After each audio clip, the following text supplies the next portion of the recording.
नमस्कार, मैं भावना। चलिए देखते हैं झारखंड की 15 फटाफट बड़ी खबरों को। बाबूलाल मरांडी ने भाजपा प्रदेश अध्यक्ष के रूप में संभाला पदभार। 5 जुलाई को भाजपा के केंद्रीय अध्यक्ष जेपी नड्डा की ओर से बाबूलाल मरांडी को झारखंड प्रदेश भाजपा का अध्यक्ष बनाया गया। शनिवार को उन्होंने प्रदेश अध्यक्ष का पदभार ग्रहण किया। पदभार ग्रहण करने के मौके पर कई बड़े नेता मौके पर मौजूद रहे। पदभार ग्रहण करने से पहले उन्होंने पूजा पाठ किया। मौके पर हवन भी हुआ। इसके बाद पूर्व प्रदेश अध्यक्ष दीपक प्रकाश ने उनका स्वागत किया। उन्होंने बाबूलाल मरांडी को अंग वस्त्र दी और पगड़ी पहनाई। पदभार ग्रहण करने के बाद उन्होंने मीडिया से बातचीत भी की। सूबे में शिक्षा व्यवस्था को बेहतर बनाने पर सीएम सोरेन की समीक्षा बैठक। मुख्यमंत्री हेमंत सोरेन ने स्कूली शिक्षा एवं साक्षरता विभाग की समीक्षा के दौरान कहा कि सरकार ने जिस मकसद से स्कूल ऑफिस एक्सीलेंस और मॉडल स्कूल खोले हैं उसका सार्थक परिणाम सामने आना चाहिए। अधिकारियों को निर्देश दिया कि समय समय पर इन विद्यालयों का निरीक्षण कर वहां की व्यवस्था का जायजा ले।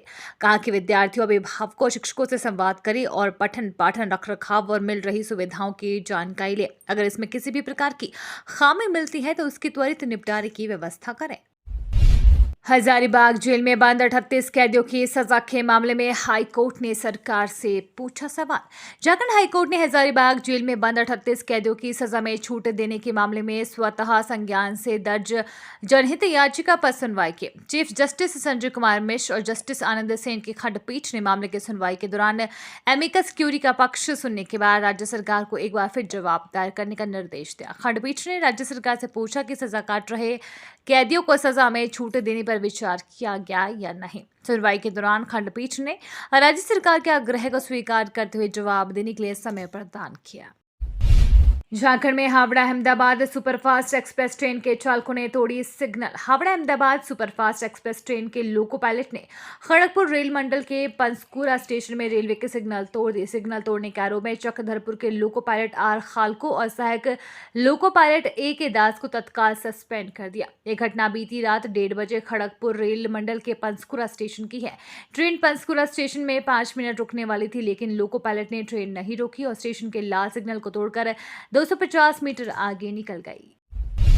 नमन दिवस पर रिम्स में 11 नेत्रदाता को मरणोपरांत किए गए सम्मानित। झारखंड के सबसे बड़े सरकारी अस्पताल रिम्स में नेत्रदान करने वालों को सम्मान समारोह का आयोजन कर मरणोपरांत सम्मानित किया गया। State organ and tissue transplant organisation Jharkhand द्वारा शनिवार को नमन दिवस मनाया गया। अंग और टिश्यू दाताओं को उनके महादान के लिए सम्मानित करने के मकसद से हर वर्ष 15 जुलाई को नमन दिवस मनाया जाएगा। रिम्स के प्रभारी निदेशक प्रोफेसर डॉक्टर राजीव कुमार गुप्ता ने 11 नेत्रदान करने वालों को मरणोपरांत सम्मानित किया। यह सम्मान उनके परिजनों ने ग्रहण। मेडिकल की 15% सीटों के लिए 20 जुलाई से काउंसलिंग होगी शुरू। मेडिकल काउंसलिंग कमेटी ने यूजी नीट 2023 के सफल अभ्यर्थियों के लिए ऑल इंडिया मेडिकल कॉलेजों की 15% सीटों पर ऑनलाइन काउंसलिंग की घोषणा कर दी है। काउंसलिंग 20 जुलाई से शुरू होगी। इस वर्ष काउंसलिंग की प्रक्रिया 4 चरण में होगी। विद्यार्थी एम्स जिप में डीम्ड और सेंट्रल यूनिवर्सिटी में एमबीबीएस, बीडीएस और बीएससी नर्सिंग की सीटें हासिल कर सकते हैं।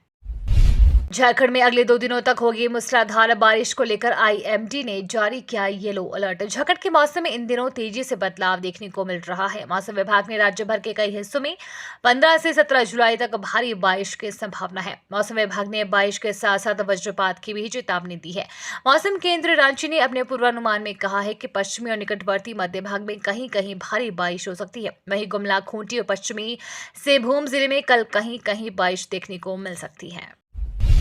झारखंड में मानसून की बेरुखी, अब तक 78% बारिश कम। बीते साल सूखा झेल चुके किसान इस बार भी मानसून की बेरुखी से चिंतित है। बारिश के इंतजार में पहले बिचड़ा लगाने में देर हुई। बड़ी मुश्किल से बिचड़े लगे तो वो भी पानी के अभाव में सूख रही हैं। राज्य में मानसून की स्थिति ये है कि आधा जुलाई बीत चुका है, पर राज्य में अभी सामान्य से 78% कम बारिश हुई है। नतीजन धान की रोपनी भी लक्ष्य का मात्र 8% हुई है। 7 जिलों में रोपनी का प्रतिशत 0 है। रांची में नए सांस्कृतिक भवन का दिसंबर में होगा उद्घाटन। राजधानी रांची की कचेरी चौक के पास रविंद्र भवन परिसर जल्द ही बनकर तैयार हो जाएगा। दरअसल भवन के निर्माण का काम अंतिम चरण पर है। बता दें कि इस भवन की आधारशिला 2 अप्रैल 2017 को पूर्व राष्ट्रपति प्रणब मुखर्जी द्वारा रखी गई थी। रविंद्र भवन ने शहर की पुरानी महात्मा गांधी टाउन इमारत की जगह ली। देवघर श्रावणी मेला में एंटी क्राइम चेकिंग पिस्टल के साथ 2 युवक गिरफ्तार। देवघर नगर थाना क्षेत्र के श्रावणी मेला क्षेत्र में बनाया गया स्थायी ओपी 12 के अंतर्गत आध्यात्मिक केंद्र बरमसिया सरकार भवन रोड में चलाए गए चेकिंग अभियान में पुलिस ने एक देसी पिस्टल के साथ 2 युवकों को गिरफ्तार किया। इन लोगों के पास से पुलिस टीम ने 3 ATM कार्ड, 2 मोबाइल व नकद 3700 रुपए भी बरामद किए।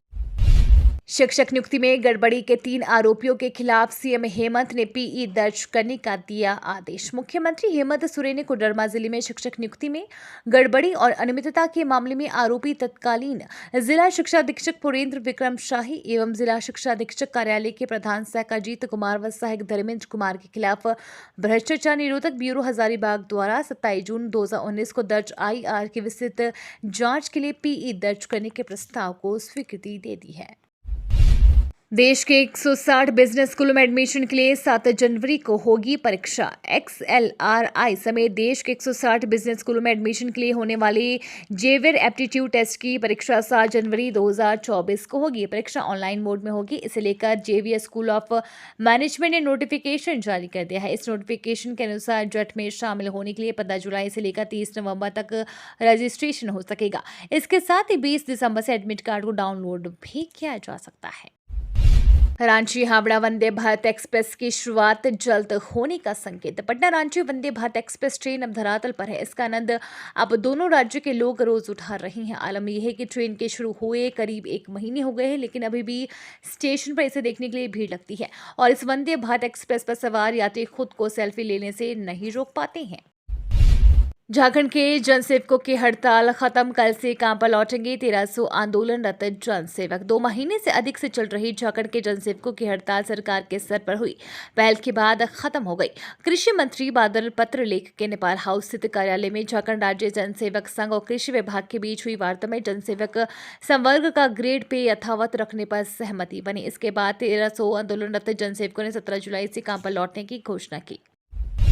झारखंड में ईडी ने छवि रंजन व जमीन दलालों पर केस दर्ज करने का किया अनुरोध। दलालों ने फर्जी दस्तावेज के सहारे रांची के तत्कालीन उपायुक्त छवि रंजन की मदद से हेहल की 7.16 एकड़ जमीन बेच दी। प्रवर्तन निदेशालय ने PMLA की धारा 66 के तहत इस जमीन की खरीद बिक्री की जांच में मिले तथ्यों को राज्य सरकार के साथ साझा किया है। साथ ही सुप्रीम कोर्ट के आदेश के आलोक में दोषी लोगों के खिलाफ प्राथमिकी दर्ज करने का अनुरोध किया है।